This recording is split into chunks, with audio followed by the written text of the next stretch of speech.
call this Beavercreek Board of Zoning Appeals meeting to order. Can we have a roll call, please? Mr. Durr? Present. Mr. Hung is absent. Mr. Mortar? Present. Mr. Porter? Present. Mr. Cruzy? Present. Seeing that Mr. Hung is absent, I do ask for a motion to excuse Mr. Hung. Motion to excuse Mr. Hunt. Second. Without any further discussion, all in favor, please say aye. Aye. Opposed? Motion carries. Are there any modifications or corrections to the agenda tonight? Yes, I move that the reorganization move to next meeting. Second. Any discussion? If not, all those in favor, please say aye. Aye. Aye. Opposed? Motion carries. Are there any additions, deletions, or corrections to the minutes? If not, I would entertain a motion. Motion to approve the minutes. I'll second. And that motion is to approve the minutes of the February 14, 2018 meeting, correct? Correct. I have a second? Any discussion? No discussion. All those in favor, please signify by saying aye. Aye. Opposed? Motion carries. We are now into the public hearing portion of the meeting. The first case is case number V18-2 on an application filed by Stephen Headland, 2695 Blue Rock Drive, Beavercreek, Ohio 45434, requesting a variance from Chapter 158.104A of the City of Beavercreek zoning code, requesting permission to construct an accessory structure that would be located in a side yard within an R1A district. The property is located on the east side of Blue Rock Drive, 5 lots north of the intersection of Greenway Drive and Blue Rock Drive, further described as Book 6, page 14, parcel 30 on the Greene County Property Tax Atlas.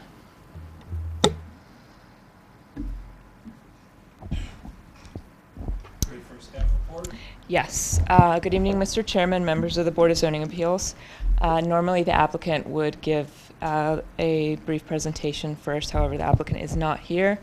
We're proposing that we move forward anyway. If at any point you feel that there are too many questions that you may want to ask the applicant that we can't answer, feel free to table the case and we can move it to the next meeting. But at this time, I think we can move forward at least with this part of it. So the applicant is requesting a variance from Section 158.104A of the City of Beavercreek zoning code. Should you choose to approve this variance, it would allow for the construction of an 8x10 accessory structure within the side yard in an R1A single-family residential district. So the property is located at 2695 Blue Rock Drive within Section 5 of the Ferguson Estates subdivision. Section 158.104A of the City of Beavercreek zoning code states that no structure or appurtenance other than a fence is permitted within the front yard or the side yard. So the applicant is proposing, as I stated, an 80 square foot shed that would be located next to the main structure in the side yard.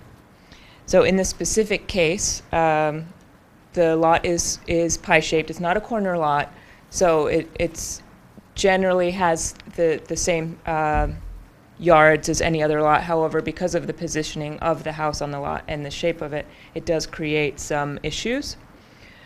Let's see here. See if we can get this. Oof. Sorry.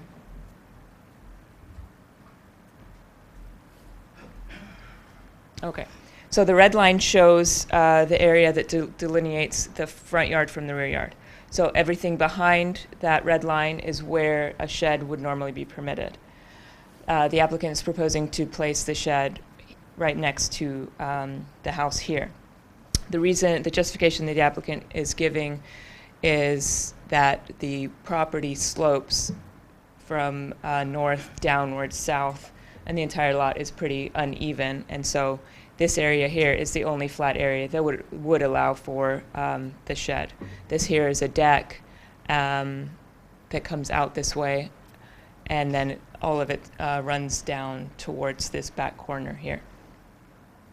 It's 8x10 shed.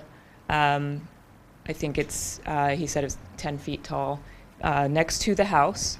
We did take some photos, so it would be located behind this tree here. And then if you go around the side, this is along the road. So it wouldn't even be visible from that from that side of the property either.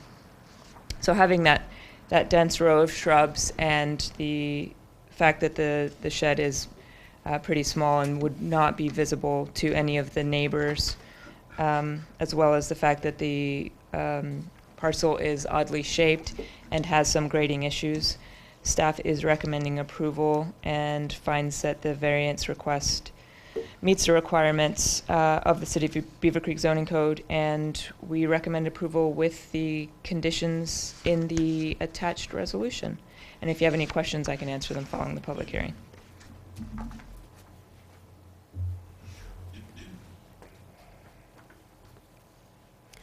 Do we have anyone out there, public, who wishes to speak in relation to this variance request? Seeing none, I would move this down to board discussion. Anybody in the board have any questions? I do. Do you happen to know if this house belongs to a homeowners association? And if so, is there any input, any local guidelines from their HOA? Yeah, we don't. Ferguson Estates is one of the older neighborhoods. I don't believe they have a homeowner association. I think the covenants and restrictions in that neighborhood are pretty dated, but we don't enforce them regardless. So if there was a homeowner association, they would have to enforce them, but I don't believe that they have one. And we haven't gotten any input. We didn't receive any phone calls or anything from any of the neighbors or anything. So My next question is the neighbor adjacent in 2701.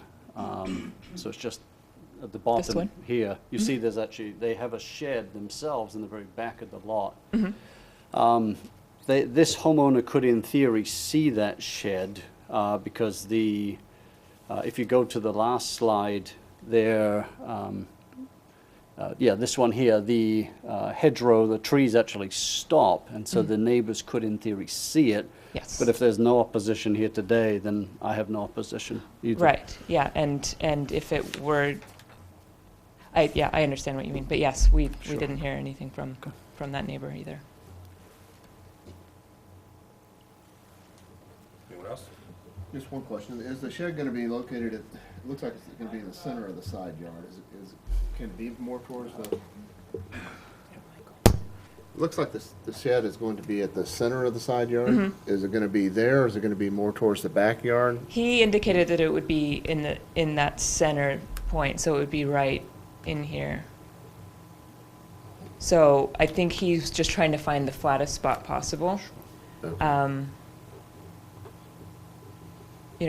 I can discuss with him about moving it, trying to move it as far back towards the backyard as possible in that area, in that flat area. Yeah, I wasn't sure if he had like a patio back there or something like that. Yeah. That's keeping him from being able to move that back. So there is space, because it's pretty tight with trees, and there's a swing set actually hanging off that tree right there that you. Oh, okay. But if the homeowner thinks that it can fit, it's 8 by 10, so Yeah, it looks smaller. It's pretty small. Yeah, I mean, what he indicated to us and what we looked at with I didn't put the topography in here, but Sure. the grades, show that part, which obviously it's where the house is, so that section there is the flattest on the lot, and that's what he was trying to do without having to do any major grading on the property, just to put in a small shed. Okay. Any other discussion? If not, then I'll call for a motion. I'll move to approve. Second. If there's no discussion then on the motion, hearing none, I ask the clerk to call the roll. Mr. Mortar, Yes. Mr. Porter, Yes. Mr. Durr, Yes. Mr. Cruzy. Yes.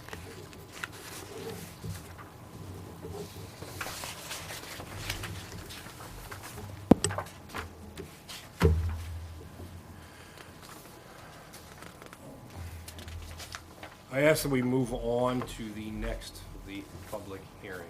Okay, this is case number V 18-3 on an application filed by James Lytle, 1668 North Central Drive, Beavercreek, Ohio, 45432, requesting a variance from Chapter 158.105C of the City of Beavercreek zoning code, requesting permission to construct a 6-foot-high fence that would encroach into the required 40-foot front yard along Highmont Street.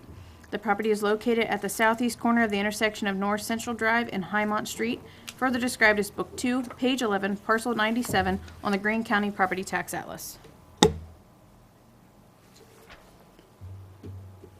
I asked the applicant come up and give a Yes. justification for. Microphone? I asked the applicant come forward and give a description and justification for his variance request. Please note that you do have a time restriction of 3 minutes. Oh, really? And please also note that I would like you to read that card in the upper left-hand corner before you start, Okay. and read right into the microphone for me. Thank you. Is that part of 3 minutes when I read that? No. No. Okay. Okay. I, James Lytle, at 1668 North Central Drive, affirm that the testimony that I'm about to give before the Board of Zoning Appeals of the City of Beavercreek is the whole truth to the best of my knowledge. And I just want to say thank you for letting me be here today to present this to you. I retired at Wright Pat in 2003 as an engineer. I worked for Department of Defense and NSA, and also have a master's degree in public administration, but I don't think it's going to help me here today.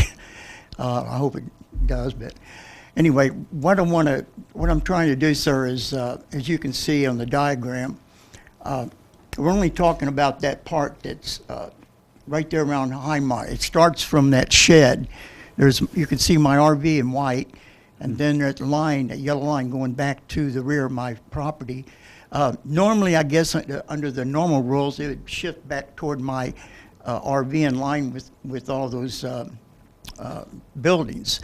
But the reason I want to be put the fence at that location, well, first of all, I have undue hardship reasons, and I also have unique circumstances, which is the qualifiers for a variance. I got 3 minutes to do all this, I don't know, but I've got undue hardship, a lot of them, okay? Everybody wants a private fence, out of sight, out of mind type of thing. I've had animals like coyotes, deers, raccoons, rabbits, dogs, cats, foxes, pigs, possums, groundhogs. No elephants yet, but I've had a lot of animals in my yard. I've had many people move in and move out. I've had neighbor problems. I've been there 22 years, and I'm just sick and tired of having neighbor problems. I mind my own business normally, but it seems like they want to mind mine. But the fence would really be my peace and mind. I'm 73 years old. I want to enjoy the rest of my life, having to be able to go out in my backyard and not experiencing the unknowns. And I have a little Dotson. I like to let her kind of run around out there too. The fence, that dead end street, by the way, it's a dead end. It's a private from that point on. And my argument here is the house up front, right across from mine, catty corner from the North Central. That's address on that. North Central. It's 1682 North Central. That was built in 1957. Okay, the other two houses behind there weren't even there. And you see that house is at a 45-degree angle, and the driveway coming out favors Highmont and not North Central. I guess that's the way they built the house. But for some reason, okay, the county built them an access road up to that house. There's no reason for them to build it back any further so it accommodate those other two houses. Those other two houses are on Shady Lane. As a matter of fact, that's the address of the one to the left in the rear where the trees are. That's a Shady Lane address. That's how they exit and come and go. The only people that come up through that dead end street is that family back there on 3773 Highmont. Now, why they call it Highmont, I don't know, because the house is facing Shady Lane. They're parallel to each other. And I have a picture here. I don't have it on my slides, but they share a driveway, and it goes right out into Shady Lane.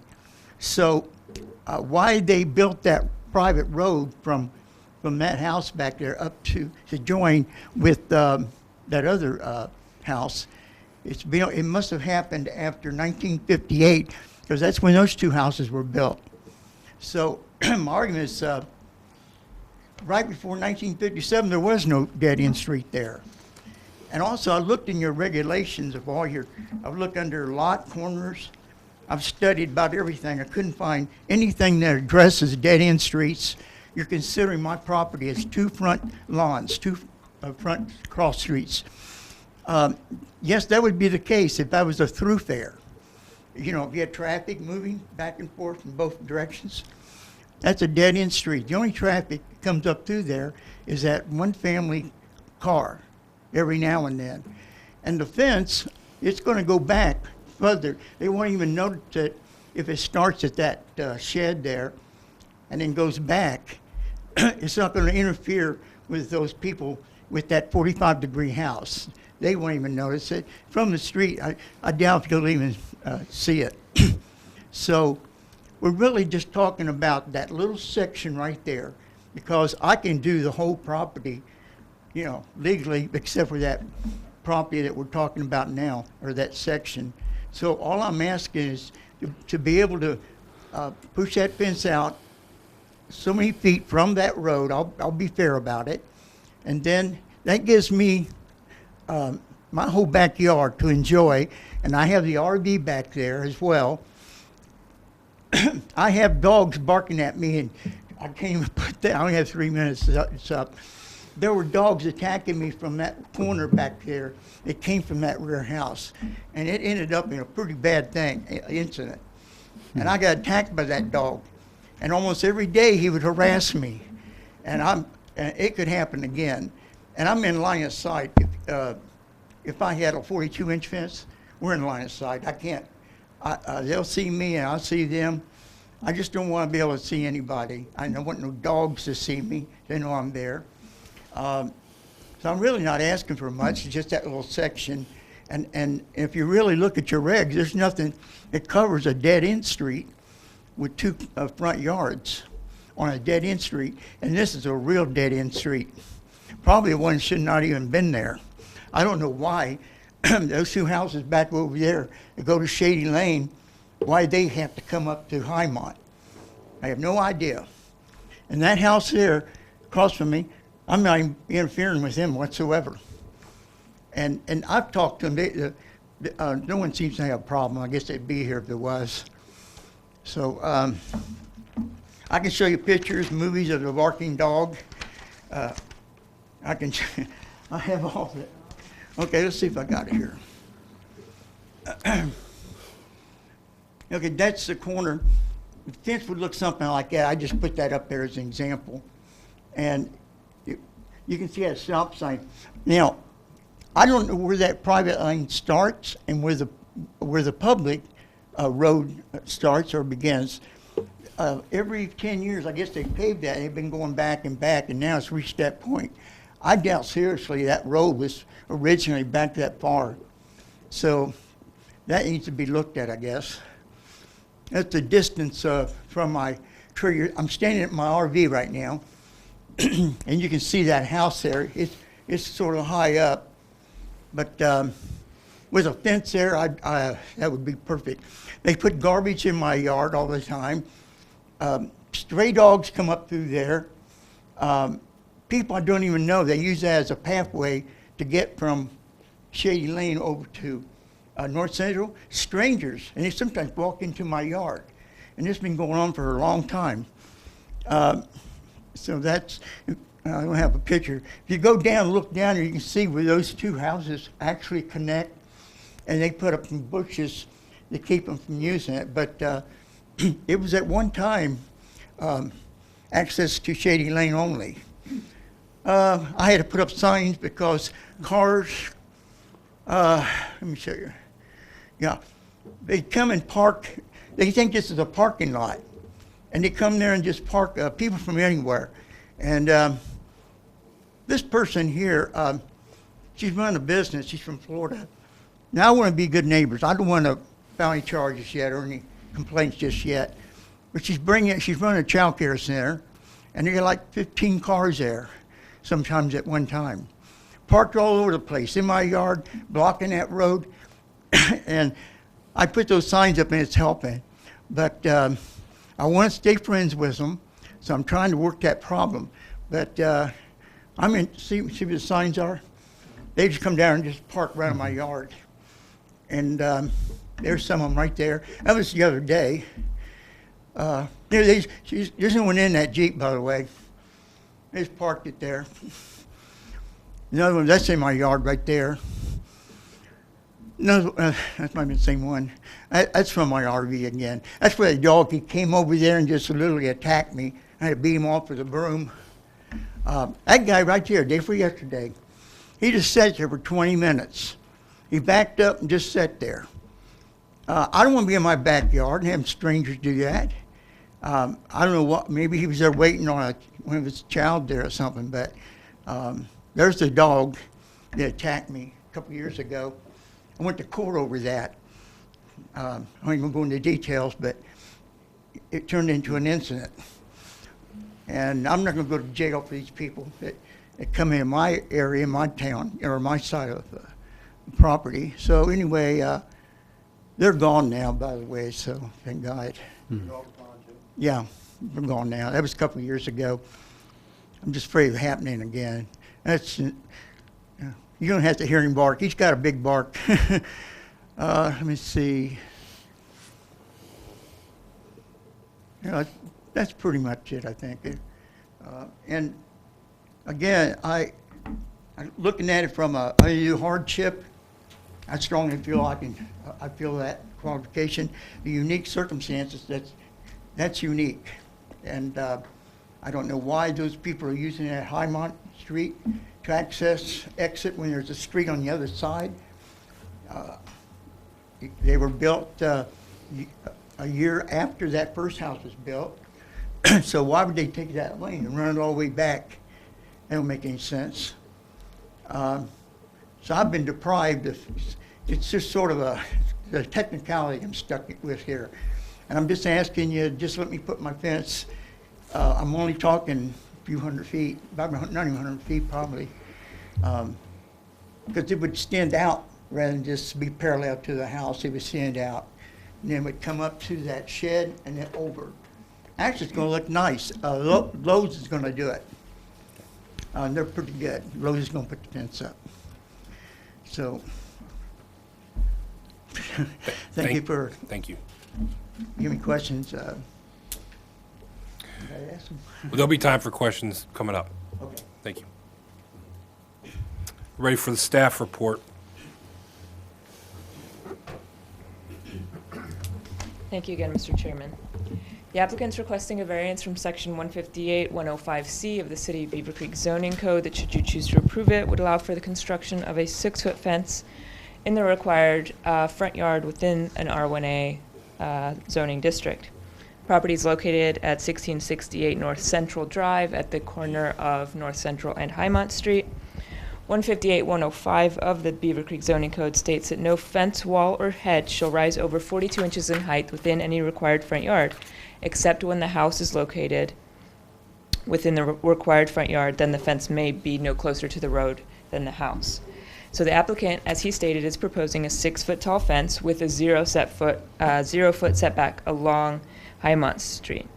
In this specific case, because the lot's on a corner, the 6-foot fence would only be permitted to run off of the back of the house, along the shed that he has there, the garage, and then to this back property here. So the red line demarcates where a 6-foot fence would be allowed. The yellow portion is the portion that the applicant would like to encroach into the front yard with a 6-foot fence as well, which according to the code now is not permitted. So the applicant stated in his justification that the 6-foot fence is a necessity due to various issues, including animals, dogs, neighbors. And one of the things that we have to look at, the main thing that we look at in evaluating a variance is whether or not the applicant can meet the requirements of the code. And in this case, the applicant could still maintain his privacy with a 6-foot fence, meeting the requirements of the code. He could still block the animals, he could still block the neighbors, if he were to build the fence as required by the code. He would just have to build it, the 35, 40 feet from Highmont Street. Just really quickly to address a couple of the things that the applicant brought up. This is a public street. The public street portion of it ends right here where you can see that it turns into a kind of a different asphalt. I believe at one point, whether this section, Knollwood, was built first or the section on Shady Lane was built first, at some point, obviously, the plan was to join the two. One was built, they decided not to join the two, so they ended the street here, vacated this portion of the street. This actually used to be part of a public street, and just dead-ended it here. So the dead end comes in after this property, not before it. So this public street, which is allowed to be accessed by anyone, services both of these properties as well as this house here as well. Based on that information, staff can't recommend approval of the requested variance, but the board can make any decision that they choose, of course, and then we have added the resolution recommending denial of the variance as well. So if you have any questions, I can answer those following the public hearing. Thank you.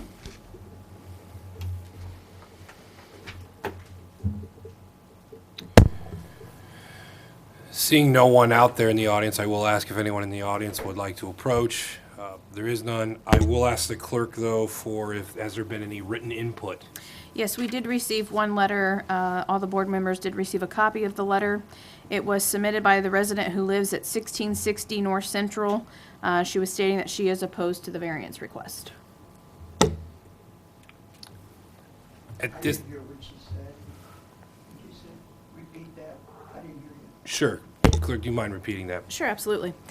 We did receive a letter from the property owner that lives at 1660 North Central, and she is opposed to your variance request. It's right next door to you. It's rental property. They don't own the property. They rent. At this time, I will close the public hearing and open up the floor for any board discussion. Anybody have anything? Yeah, I've got a few questions. Isn't there typically when you have a property line, you have an easement, right? Is there an easement? That utility easement, you talked about people parking part of the Oh, yeah. Well, normally, and especially in the newer neighborhoods, you'll see it's public right-of-way, which it's usually like 12 feet in from the pavement. In the older neighborhoods, the property line's actually extended out to the middle of the street. Okay. But there's still that same access easement for cars and pedestrians. Okay. So, yeah, there is a recorded easement over, in cases like these, Okay. this and this, you see how it comes out to the street. There's still a recorded easement. The way they used to do it before is they would just record an easement over the road, which allowed anyone to access that property. Okay. Yes, Mr. Little, first, thanks for your service to our country. Thank you. Second, I'd like to get your input on the red line versus the yellow line. Yes, Is- sir. Is the red line acceptable to you? No. Or what's- First of all, it cuts off half my yard's gone already. A fence at 42 inches high, is that correct? Or no, that could be 6 foot, right? The, Well, anyway, a fence there pretty much takes, well, you see, takes up half my property. It's gone already. I have to just set a little corner. The RV, it hangs over. That picture that shows a little bit. Yeah, it's not 6 feet high. It's got to extend over. So I don't know. I'd have to make special provisions for it. I wouldn't be comfortable with that anyway. It just ruins the whole thing, having a backyard. You can't use it. What I'm getting at is that that's supposed to be a through, when you have two cross streets, you consider two front lawns. I thought that both of them had to be thoroughfares, through, traffic moving through both of them. It doesn't address a dead-end street. In any of the documents I read, I couldn't find it. No one's even considered it. So this is a unique circumstance, is what I was saying. And that road, I just told you, I don't know why it's even doing there. And it's going to be out of sight. No one's even going to see it. I just can't accept. I wouldn't even do that. I'd probably just move out and go somewhere else if I had to do that. I'm just not going to do that. I can't enjoy my backyard like that. And I don't mind moving it in a little bit further. Where it's at the road there. I don't mind coming in, a little bit more, whatever you prefer. But I just, I got to have access back to there. Sir, let me ask you this, and once again, thank you for your service as well. Thank you. The fence, though, where the red line is, would indeed protect you from your neighbors, protect you from, I don't think the dog's there anymore, but potential dogs in the future. It would protect you for all the issues that you presented before, correct? I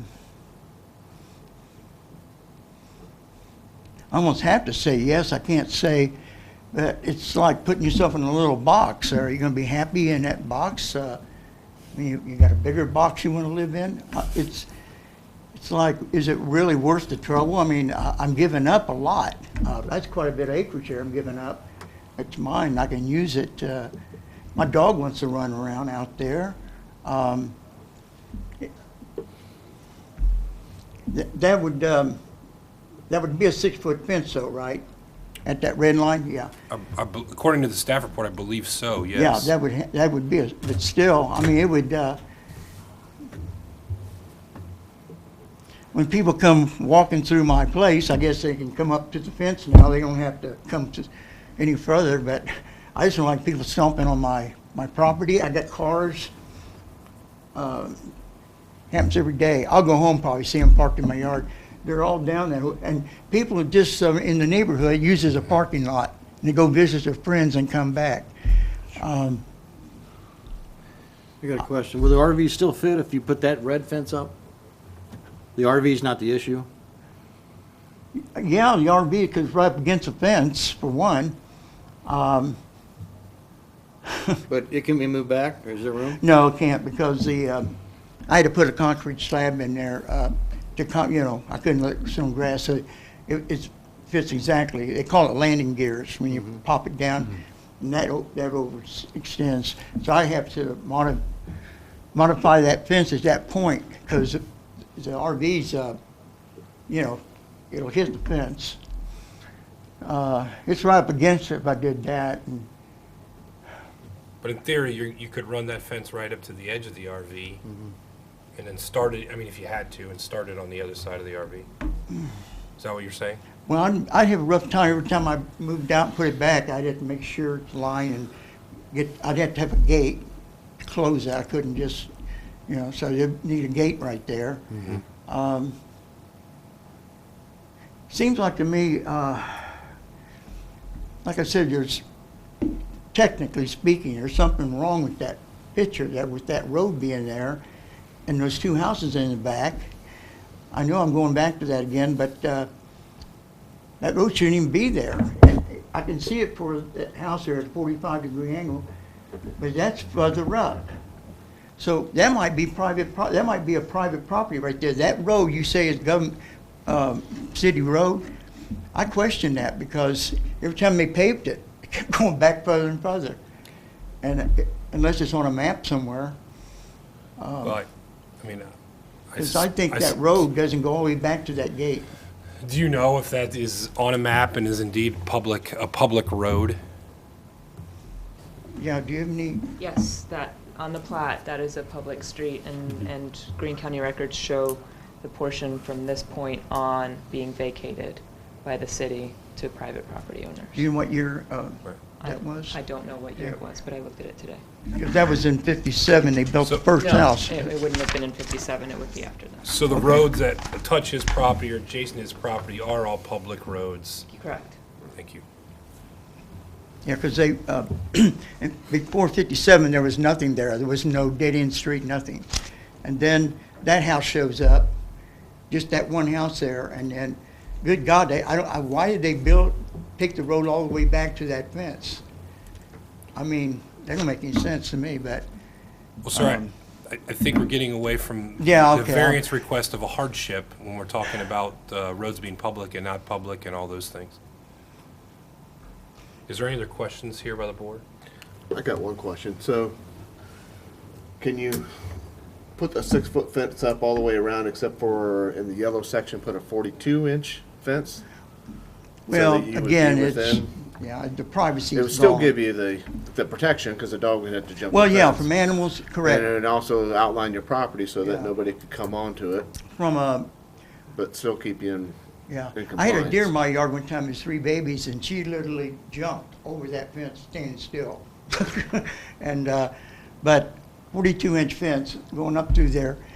Again, I can see, they could see you, the privacy's gone. People still see you, and I can see them. That's what I want to get rid of, because out of sight, out of mind is what I was trying to say. I don't want nobody eyeballing me, and I'm looking at them while they're cooking their hamburgers over there. No sense in putting the fence up. I got a question. This house here, that's the neighbors you hate? Obviously. Well, no, they're, That's the ones you have problems no, with? the one's the dog. One's the dog? Where's that over here? That was on the other side. Over there. Yes, sir. So there's 2 houses. Well, these people here, okay, this just happened recently. He has a pig. It's a wild boar type. And it got into my property 2 or 3 times and attacked my dog. And he was a pretty nasty man. And so we had a few words, and I told him, keep that pig out of my yard. And I told people about the pig. Nobody did anything about it. And so finally, they got a divorce. They're in the process of divorcing each other, I hear.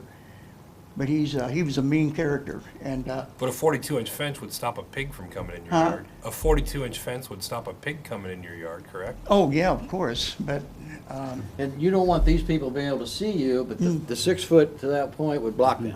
yeah, it They would can't see there. it. But They'd have to come out into that yard, and even then, if it went across the front 6 foot, they couldn't see in there. So you have your privacy there from that house. yeah, I know. I'm just cutting off a lot of my property.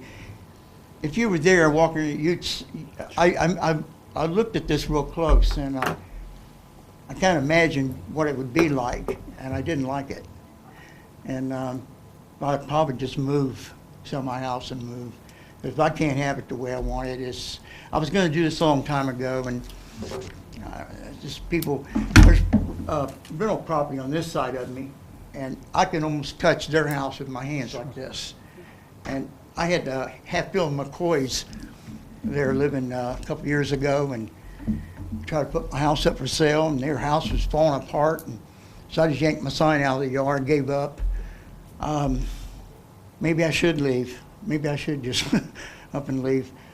But if I can't enjoy my whole backyard, I don't really want to cut it off like that. It's like putting yourself in a box. I'll consider it, but it really gives up a lot. Any other discussion from the board? Any other Yeah.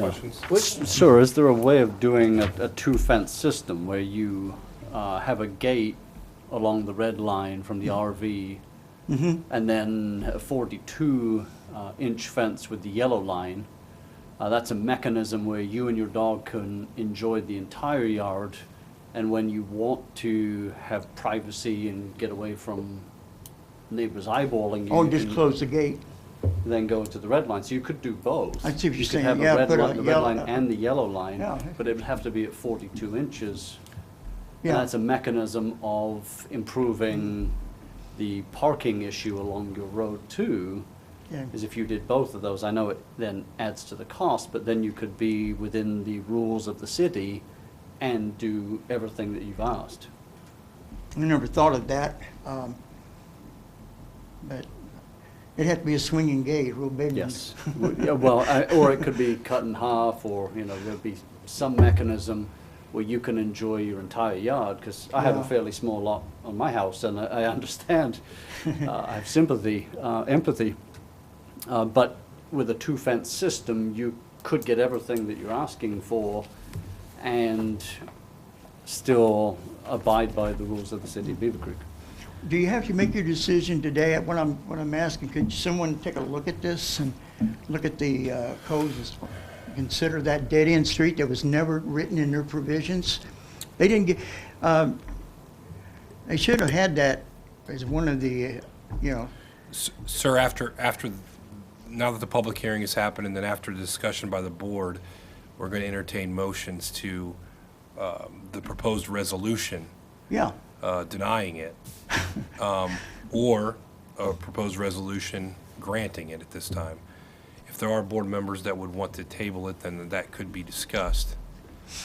But that's the procedure for today, Okay. okay? Are there any other questions from the board? This lady, where does she live? Which house is hers? It's the one to the south. Over here? Yes. Okay. Any Oh, others? that one. Is that 1660, the rent property? I don't even know those people. Isn't there a white privacy fence up along there already? There is. Yeah. I don't even know those people at that house. At that house, You c- I thought there was a white privacy fence. that was There there. is, and it is roughly 6 feet high, but there's a gap at the bottom Right. when I drove by. So isn't there a privacy fence over on that south side? It's very Right close there? to the driveway, right by the house. Isn't there already a Um, privacy fence there? Trying to see where you're looking at here. Oh, no, no, just a small fence there. It doesn't go all the way back. It's just wooded area back through there. I was gonna put the 6-foot fence in there. It's- Oh, that's probably what they, That's what she don't want. that's what they, okay. You know what I was really gonna do? Put leave the wooded area there and put a barbed wire fence through there. I just don't want the animals to come through it. I wouldn't need a 6-foot fence there. Now I know why they didn't. Okay. Any other questions from the board? Any other questions? Thank you, sir. If there are no other questions from the board, I would entertain a motion either accepting the resolution, denying the proposed variance, or accepting proposed variance. I'll move to deny. Second. Now that there is a motion, is there any discussion on the motion? Hearing none, ask the clerk to call the roll. Mr. Mortar, Yes. Mr. Porter, Yes. Mr. Durr, Yes. Mr. Cruzy. Yes. Mr. Lytle, I appreciate your time, and I encourage you to keep working with the city to try to get done what you want to get done. But once again, I thank you for your time. Okay, I'll take your recommendation there you mentioned. I'll consider that. Thank you, sir. Thank you, sir. Thank you. No other business, I would entertain a motion to adjourn. Motion to adjourn? Want the roll on this? All those in favor, please say aye. Aye. Aye. Opposed, motion carries, meeting adjourned.